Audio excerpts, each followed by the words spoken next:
Leigh-Chantelle from Viva and today I'm here with Dr Aryan Tavakkoli.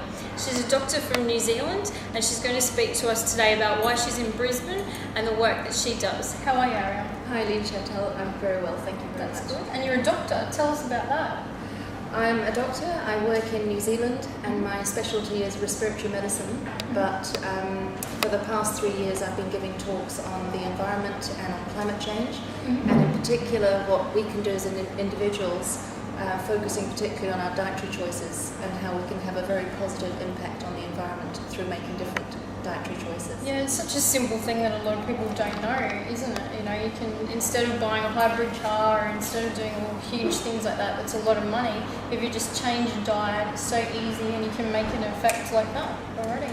Do you have a lot of people that are really receptive to your message? You know, I've had a really positive response whenever I do the talks, and I find a lot of people are looking for solutions. And they just don't know, you know, they want to make a positive impact, but they just don't know what to do, and that they sort of instinctively feel that changing to eco bulbs or walking more isn't enough, and they want to do more, but they're not quite sure what. So when they hear the facts about how huge an impact our diet has on the environment, to be honest, most of them are totally shocked because they haven't heard that information before.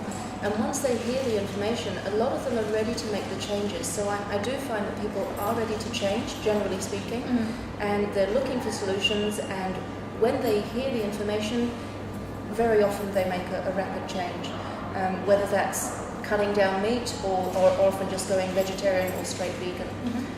It's often helped by following up on the talk with further information, like cooking classes, or sometimes we screen films, like we screen A Delicate Balance, or Earthlings, or the film Eating, you know, just to help people along with their information and choices. Just to keep at them with all the information that's out there. Exactly, but I do find that people are ready to change.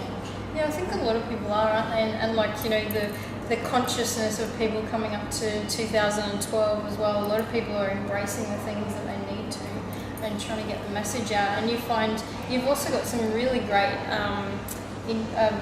little interviews and talks on YouTube. You've got quite a few there, haven't you? They're really good. So is that a similar talk that on what's on YouTube, what you give?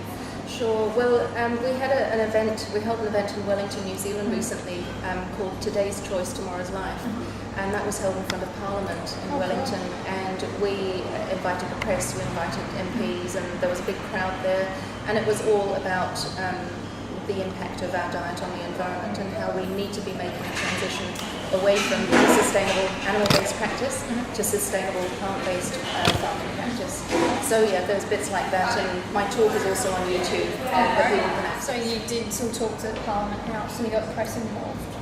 Yeah, that's right, and we're doing a press campaign at the moment in New Zealand where we're sending a piece of information once a month to lots of members of the press. Oh, wow. Now that might be a written climate change report, it might be a DVD, it might be a PowerPoint by email, but once a month they're getting something. That's really good, because I think people need to have that continuous message coming through to them, because, you know, the majority of the time it's just the mainstream, whatever they're trying to get the spiel at the moment, and a lot of it isn't really our cause that we're trying to promote, isn't it? So yeah, that's a great idea to keep it up like a monthly sort of thing.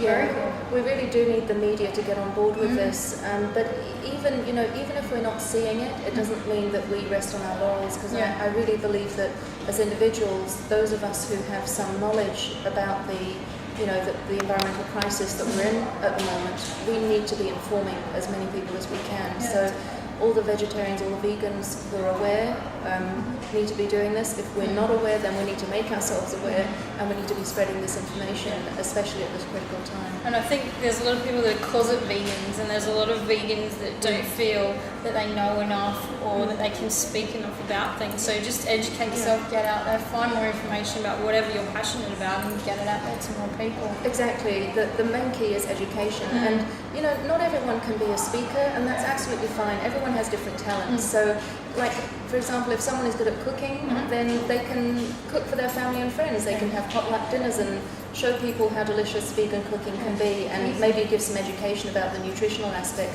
if someone's good at, I don't know, socializing, they can speak over coffee breaks or conversations at work and just speak one-on-one with their mates. But in some way to get the message out is really important. Definitely. And how long have you been a vegan for?